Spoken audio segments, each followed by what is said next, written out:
radio's own show, Behind the Mic.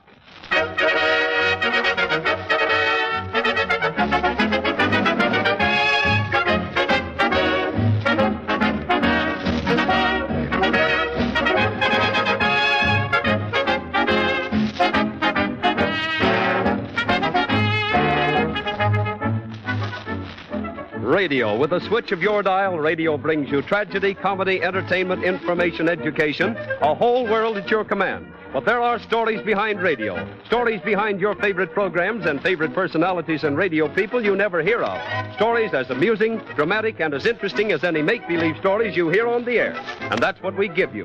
The human interest, the glamour, the tragedy, the comedy, and information that are Behind the Mic. And now presenting a man whose name has been a symbol of the best in radio since the beginning of broadcasting, Graham McNamee. Thank you, Gilbert Martin, and good afternoon, ladies and gentlemen of the radio audience. This afternoon, Behind the Mic brings you true, amusing stories about radio from the collection of A.L. Simon, a radio columnist. The sound effect of the week, a human interest story behind a broadcast of Alma Kitchell's. More amusing fluffs or mistakes made by your favorite announcers. We salute a program you love, one that starred songstress Sylvia Fruce. We answer letters from listeners, and finally, you will hear what happens when a daytime serial needs fixing up, as told by scriptwriter and consultant Bill Rapp, editor of True Story magazine. There are other people besides those connected with the production of Behind the Mic who make collections of amusing stories behind radio. For instance, there is Al Simon, conductor of the radio column Twisting the Dials, which is syndicated throughout the country, and radio instructor at Long Island University. He's going to bring you some of these stories. And now, Al Simon.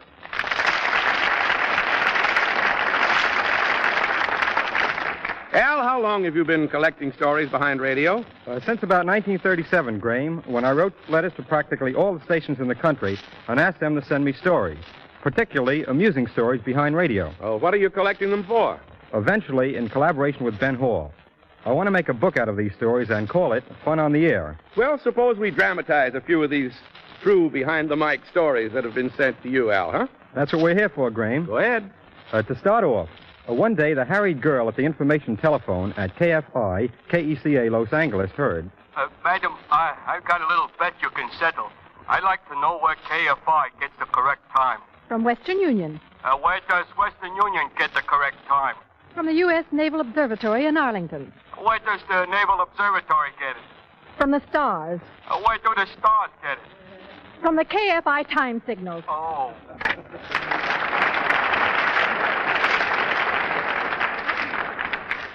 That was one of my favorites. Here's another one, Graham.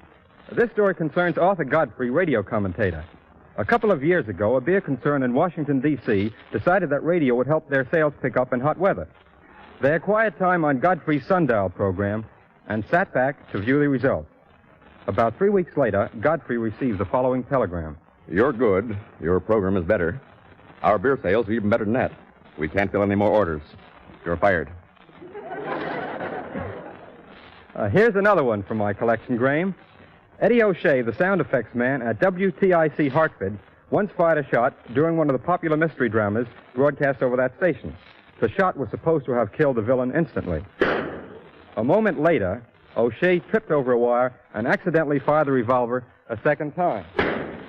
This could have ruined the drama, but the actor at the mic thought quickly and said, "Boy, has this place got an echo." That's all right, Al. How about another one? Well, a couple of years ago, out in Butte, Montana, there was a show called Barnum Was Right, which featured dramatizations from San Francisco's police records. After a brief opening theme and announcement, a voice would say, "There's a fool born every minute, and a chiseler to take him." At station KGIR one night, the program preceding Barnum Was Right ran overtime, and the announcer had to rush through a long local announcement advertising bargains at a local store. This is one of the greatest sales that Smith's Bargain Basement has ever run. You'll get such bargains as genuine full-fashion silk hose at 36 cents a pair, aluminum pants for 17 cents, hand-cut glassware at a new low price, and other equally good bargains. And now for Barnum Was Right. There's a fool born every minute and a chiseler to take him.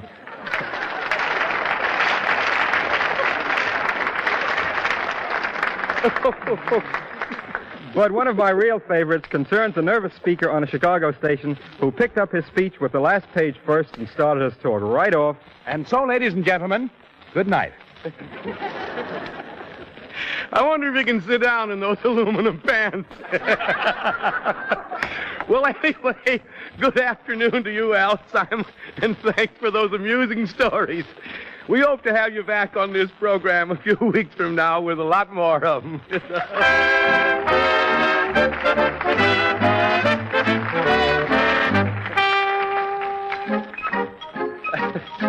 The sound effect of the week. From time to time, Behind the Mic presents some unusual sound effect which was used on the air and tells exactly how it was done. This week, we again answer requests of our radio audience to explain certain common sound effects. One correspondent asked us how the sound of somebody walking up and down stairs is made. The sound is this.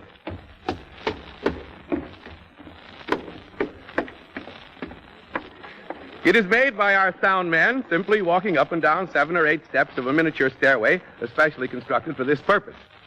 Another listener asks how a baby cry is made. Well, a baby cry is made by one of two ways.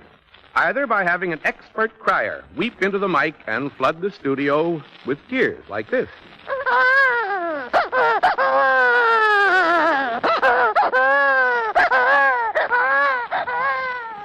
Or simply by playing a phonograph record of a bawling infant.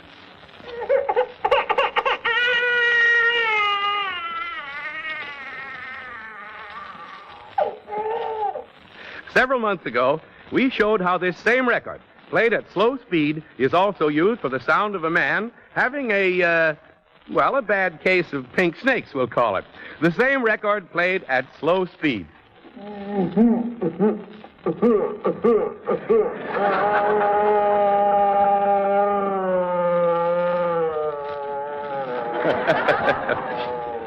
And finally, we received a request from one bloodthirsty fan who wanted to know how the sound of a person being beheaded by the guillotine is created.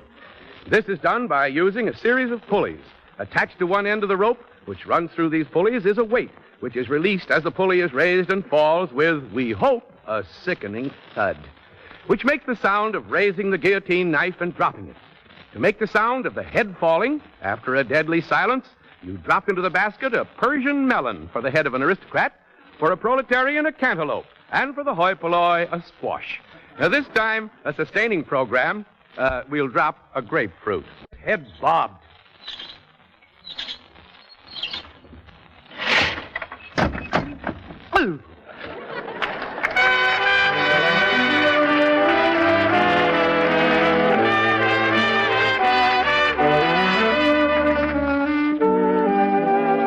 Ago, we had as a guest Alma Kitchell, conductor of Alma Kitchell's Briefcase and Alma Kitchell's Streamlined Journal.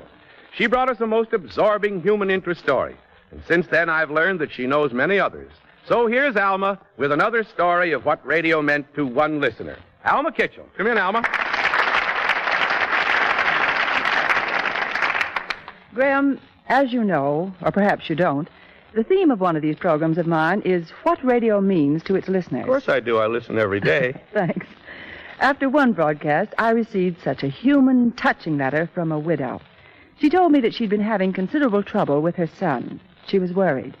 For instance, at night, after supper, she'd say to him, Bob, where are you going now? I'm going out with the gang. I wish you'd find some new friends. I don't like those boys, especially that Bart boy. He's a bad one. Oh, Hank Bart's all right. No, he isn't. It was only by the skin of his teeth that he wasn't sent to reform school last year for breaking into Russo's grocery store. I wish you'd stay home in the evening once in a while, Bob. What is there to keep me home here? Well, she wrote me further that Bob had been in a little trouble in school also. The principal had asked her to come to see him. Unless your son changes his ways, I'm sure he'll end up in the reform school. Yes, but what can I do? Well, for one thing, he ought to develop some new interests. Something that will take him away from the group of boys that are now his companions. Those kids are pretty bad youngsters. I know. He's out with them every night when he's supposed to do his homework. He just won't stay at home. Well, there ought to be some way of making him stay home. Have you a radio? No. Why don't you get one? A small one. You know, the radio might not only keep him home listening to it, but it may help to develop some new interest. She wrote me that she did buy a radio, and her son started listening to music, and being a youngster, particularly to dance bands. Very soon he developed such an interest in music that he wanted to get into the school band. But of course he couldn't play because his mother couldn't afford a musical instrument for him. The principal again came to the rescue and got him the loan of an old trumpet. The lad was thrilled and practiced diligently. Well, to make a long story short, Graham, he not only became one of the star performers of the high school band, but on graduation he formed his own dance orchestra. And who knows, someday he may be one of the big leaders. And there's a youngster who might have wound up in a reform school. Well, Alma, that's another swell example of the way in which radio influenced its listeners for the better. And thank you for another grand story, Alma Kitchen.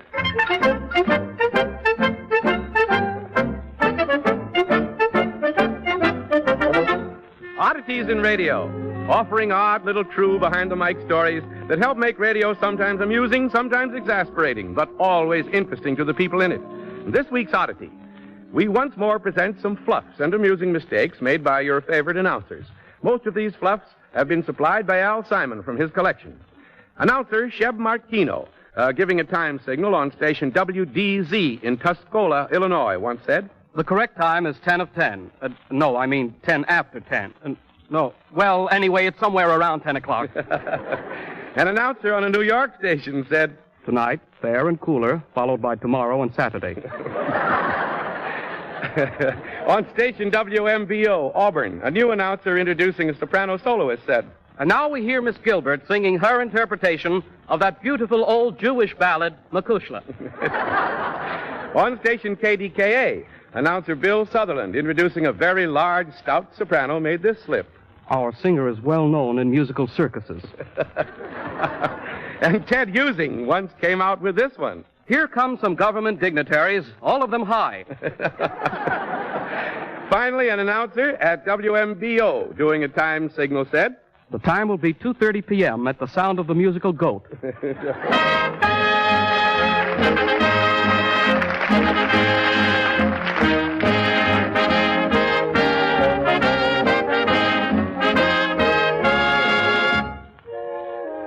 We in radio believe that radio has a tradition of which it can well be proud. A tradition of good programs that linger fondly in our memory. And so each week we bring you a star or a part of a program you used to hear, a program you love. This afternoon, Behind the Mic salutes a young lady who has long been a radio favorite and is not only every bit as good as ever, but maybe just a little bit better. Our guest is Sylvia Fruth. Sylvia, what are you going to sing? Do I worry, Graham? If you do, you're crazy.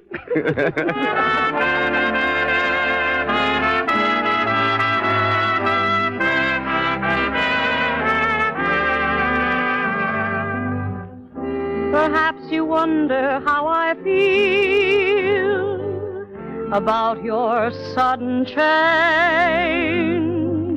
I thought at last that this was real, but since you're acting strangely, do I worry 'cause you're stepping out? Do I worry 'cause you've got me in doubt? Though your kisses aren't right, do I give a bag of beans? Do I stay home every night and read my magazines? Am I frantic 'cause we've lost the spark? Is there panic when it starts turning dark? And when evening shadows creep, do I lose any sleep over you? Do I worry? You can bet your life I do. Do I worry 'cause you're stepping out? Do I worry? You've got me in doubt. though your kisses aren't right? Do I give a bag of beans? Do I stay home every night and read my magazines? Am I frantic 'cause we've lost the spark? Is there panic when it starts turning dark?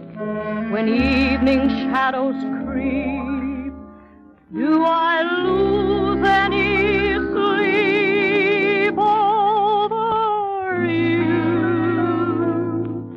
Do I worry you can have your life? I do.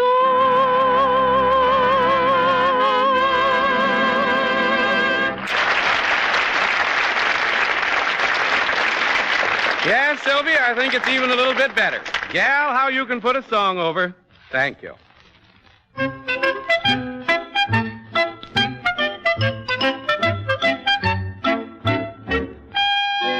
Letters from listeners. Each week we invite the listeners of Behind the Mic to write us questions about radio, and almost every week the questions we consider to be of most general interest we have answered on the air. This afternoon's questions will be answered by Behind the Mic in the person of our announcer, Gilbert Martin. Thank you, Graham. Ann Sims out on Yukon Wilcox asks, are there any women directors in radio? Yes, Graham, there are a few women directors in radio, and several weeks ago we had one of them as a guest on this very show. Although there aren't many such gals, they are all very competent. And believe me, they have to be, as the competition with the male sex in this field is terrific. Philip M. Lewis of New York City writes in to ask this question. I am told that a number of comedians have dress rehearsals before audiences to test out their gags. And yet some of them, the gags, not the comedians, die during the actual program. If the gags have been tested, why is this so? Well, no two audiences are alike, and jokes which get laughs from one group of people will not always evoke laughter from another. Now, there are other reasons why jokes do not get laughs besides their not being funny. For instance, during the telling of a joke, somebody walks across a stage and takes the studio audience attention from the comedian, which, of course, will kill a gag. Ralph Vogel of Pittsburgh, Pennsylvania writes, when a program preceding yours runs into your time, as happened a few weeks ago when Winston Churchill was speaking, how do you make sure your program will come out on the dot, as yours did? After all, you didn't know how long Churchill was going to speak, and he occupied 6 or 7 minutes of the time allotted to Behind the Mic. Well, in the case of Mr. Churchill, it's true we didn't know how long he was going to speak, but we had the program so timed that we knew by taking out one portion of it, we'd save 5 minutes. By taking out another portion, 10 minutes, and so on. We didn't know until the moment we went on the air exactly how long our program would have to be, and as prearranged, we cut to make up the lost time. And I might say this is the usual procedure in such situations. Ralph Adams of Collinsville, Connecticut, requests this information for a friend. Does John J. Anthony, conductor of the Goodwill Hour, answer programs by mail, and how does one address letters to him? Mr. Anthony informs us that he does not attempt to give solution to personal problems by mail. Letters sent to him should be addressed to John J. Anthony in care of the station through which he is heard, and the mail will be forwarded. Jan Hart of Newark, New Jersey, wants to know if your orchestra leader, Ernie Watson himself over there, is the same man who composed that novel music for the old Popeye program. And that answer is yes. Ernie not only composed the Popeye music, but he has composed and arranged for such orchestra leaders and orchestras as Paul Whiteman, the Philadelphia Symphony, Rubinoff, Benny Goodman, Artie Shaw, Tommy and Jimmy Dorsey, and at present is composing for various NBC orchestras and programs. Ralph Adams of, Ruth Starr, not Ralph Adams, of Beaumont, Texas, wants to know what happened to Schlepperman of the Jack Benny program. Well, Schlepperman, whose real name is Sam Hearn, appears intermittently as a guest on various radio programs. A few weeks ago, he was a guest on the Good News program, and he also makes numerous vaudeville appearances. And that's the news. Thank you, Gilbert Martin.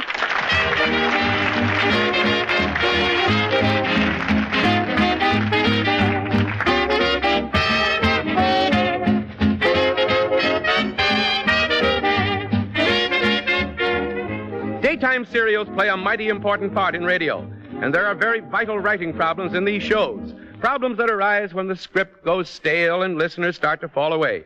In such a case, a story consultant is often called in to advise on how to fix the script. Here is one of the best of these story consultants to tell you all about it. Besides being a radio consultant, he is editor of True Story magazine. Bill Rapp. Hello, Bill. Mike's yours. Take it away. Thanks, Graham. But I want to say here at the beginning that a story consultant not only is called in when a script goes stale, but is sometimes called in at the start of a serial to help the author plot the story. Well, what does a good daytime serial have to have, Bill? A sponsor. Oh, you're a dreamer, Bill, but aren't we all? But seriously, a good story for a long serial must have at least two of these three fundamentals. A socially significant central theme, a group of characters who naturally generate dramatic situation after dramatic situation, and a hopeful attitude to this business of living. Well, when do you do most of your work, Bill? During story conferences. What are these story conferences like? Well, Graham, suppose we show the audience a typical story conference designed to help out a sick script. And so that our audience can get them all straight, let's first introduce the people at the conference. Well, I'm Martha. I write the script. It's always been successful until now. I'm Pete, the advertising manager of the sponsor. Personally, I think the trouble with this script is that it's too highbrow. I'm Joe. I represent the advertising agency. I'm what they call an account executive. Boy, oh boy, I hope that just because our show has lost a little popularity, the client doesn't change to another advertising agency. I'm the story consultant, but I won't come in till later. I'm the director of the show. I should be at the conference, but I'm not. I'm homesick, which cuts out another actor and keeps the budget of this program down. And now, a typical story conference in an office of an advertising agency. And don't think it's exaggerated. The thing that gets me is that you never wrote a script in your life, and that you come in here Just and look tell at me that how to write a Crosley. script. Just take a look at that Crosley now. Look at it. Down 2 points since the last rating. And every point means millions less listeners. And why is the rating down? Why, I ask you? Why, Pete? Because we killed Sherman Talbot. Of That's course. why. Certainly. Look at the mail we received. This one says, "Why did you kill Sherman Talbot? He was such a fine man. He had a lovely character. We all like him, and now you've killed him. Yeah. We'll never buy your product again, and we used to eat it all the time at our home." Isn't that awful? Yeah, and here's another one, too, Joe. Look. Yeah? It was a disgrace to kill Sherman Talbot. I resent it personally. Not only will I not eat toasted shreddies, but I belong to the Four Deuces Bridge Club and to the Ladies' Auxiliary, and I'll see that none of the members eat toasted shreddies either. You're right, Pete, you're right. I guess we shouldn't have killed Sherman Talbot. Well, I'm glad we've agreed on that at least. But who killed Sherman Talbot? Who killed him? Why, Yes, you know... It was your idea, Pete. You told us your wife didn't like Sherman Talbot. Well, she didn't. And none of her friends liked Sherman Talbot. And that I should get rid of him once and for all. So I had to have him shot. Yeah, well, I still think I'm right. Yes. But if you'd written it right, you didn't dumb it up enough. That was the trouble. You're the first person who hasn't been satisfied with my writing. I've written radio for 10 years, and my scripts have always been successful. Yeah? Then why don't you write a successful script for us? Show's going down, our product isn't selling. Well, maybe your product isn't any good. Have you ever thought of that? Well, Now, look, Martha, do you realize what you're saying? The product I is do. good. Now, look here. I'll have you know that we sold more toasted shreddies last Where year. is that guy, Rapp? We're paying him to come in here and help us lick this problem. He can't even be here on time. Bill. Yeah, that's right. Where's Rapp? I don't know. We should... folks. Look... Oh, hello, hello, Bill. Sorry I'm late. Well, Bill, we've got a real problem here. I'll have you know that toasted shreddies last year, Martha, we sold more You're packages- absolutely said right. that You're before. absolutely right. It's a great product. But how about it, Bill? Are you ready to help us? Well, I spent 12 hours last night listening to records of the rise of young Dr. Pepper O'Randolph. I must have heard about 40 or 50 episodes. Yes, well... Well, do you know what's wrong with it? Yes. Good. What? You killed Sherman Talbot too soon. Too soon. I didn't think he should have been killed at all. Well, my wife doesn't like him, and she All knows right, her we've heard that radio. before. Yes, Pete, probably a lot of people didn't like Sherman Talbot. But a lot more people seemed to like him. You're right. This Talbot was a rather nice guy before you decided to get rid of him, wasn't he, Martha? Sure, that's the way I built his character. And you got rid of him in about 5 weeks. That is, you changed his character and made him a heel and motivated his death all within that time. Right. It was done much too fast. What do you mean, Bill? Well, you know that many of your daytime radio serial listeners don't listen every day. Yeah. And a lot of them remember Sherman Talbot as being a good guy. Right. They didn't know that he'd become a villain because they didn't hear some of the shows in which his character was changed. Should have listened. So when they heard that he'd been shot, they were sorry for him. If you would have spread his becoming a heel out over 13 weeks, you would have given your listeners a chance to find out that he was a rat. He's right to say. Those letters you got are from women who still remembered him as being a good guy. You're right, absolutely right. Well, what can we do now, Bill? What's the way out? Radio reincarnation. He's got to be brought back. What do you mean? I had him shot, but definitely. We had him found kissing another man's wife, and the husband shot him. He's been buried. Well, listen, can we dig him up? Hey, that's a constructive suggestion, Pete. Dig him up. That's right. I wonder if a man could be buried and then be... Wait a minute. Maybe a cataleptic fit. Well, wait, I'll find out in a second. Well, I'll phone my doctor. No, I'll phone my doctor. Well, all right. All right, phone Hello. the doctor. Hello, give me a line, please. You know, I've heard of places like that. Wait, hold on a second. This fellow will know. Sounds believable. Hold on. I hope he gets this guy in. Hello? Hello, Ernie? Yeah, this is Pete. Say, Ernie, can a guy be buried in a cataleptic state and be brought back to life? How long ago was he buried? A month ago. No, I don't know him. It's a script. Yeah, he was killed. Oh, thanks. Thanks very much. Goodbye. What does he say? Now, if he was buried, he was embalmed, and nobody can survive that. Not even on daytime radio. Oh, I never thought of embalming. Sure. Look, I figured this out. Yeah? The script intimated that Talbot didn't get along with his mother-in-law. Yeah. Right. He believed that she was interfering in his married life. He was. He was. So let's give him a double, and make the double the guy who was shot. Double? This sort of thing happens frequently. Men sent to jail, for instance, because they look like the real criminals. Mm-hmm. Now Talbot was away from home when he sees his picture printed in the papers with the startling news that he's dead. That gives him an idea. Yeah. His mother-in-law has been ruining his whole life, so he decided that this was a great break. Instead of going home, he goes to Atlantic City. That's a great Sounds idea. good, but listen, how are we going to get him back in the story, Bill? Well, one day a friend comes to the house and asks how Sherman is. Yeah? The wife says, Sherman? Don't you know Sherman's dead? Sure, he's dead. He died a month ago. And the friend says, well, I must have seen a ghost then in Atlantic City only 2 weeks ago because I met him there and we talked. And it was Sherman, all right. I guess the idea. So they call the Missing Persons Bureau of the Police Department in Atlantic City. A call goes out and Sherman Talbot is located. Sounds good to me. He doesn't want to come home on account of the mother-in-law situation. Right. So they put a personal ad in the newspapers. And he finally answers and says that he'll come home, but no mother-in-law. Yes, but what are we going to do with the mother-in-law? Why not kill her? Yes. We could. She could be hit by a taxi or have a heart Oh, no, attack. listen, wait, you can't kill the mother-in-law. Why not? Everybody hates her. Yes, but you can't kill the mother-in-law. And why not? Because think how many people who buy our product are mothers-in-law. That's easy to fix. Oh, yeah, how? Let's not forget the third of our fundamentals, a hopeful attitude to life. There you are. So instead of killing the mother-in-law, we'll reform her, but in 13 weeks. Reform a mother-in-law in 13 weeks? Don't you think that's too fast? Now, let's don't go into And that. that's typical of an actual story conference.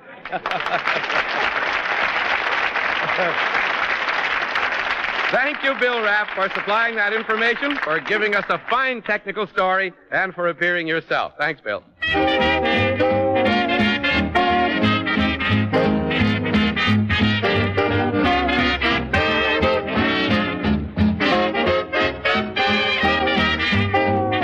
The reason you're hearing this music is that the show ran a little shorter than dress rehearsal, and rather than slow up the pace of our spot about daytime serials, we decided to fill in with music.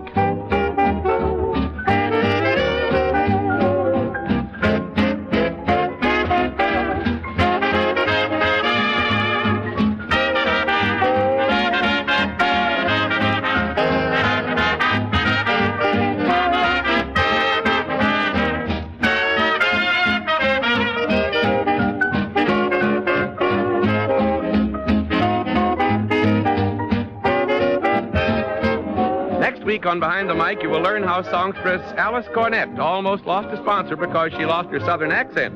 We salute a program you love that starred orchestra leader and instrumentalist Frank Novak. You will learn how mystery scripts are written. And we bring you more of the comedy, the tragedy, and the glamour that are behind the mic. This is Graham McNamee speaking. Good afternoon, all.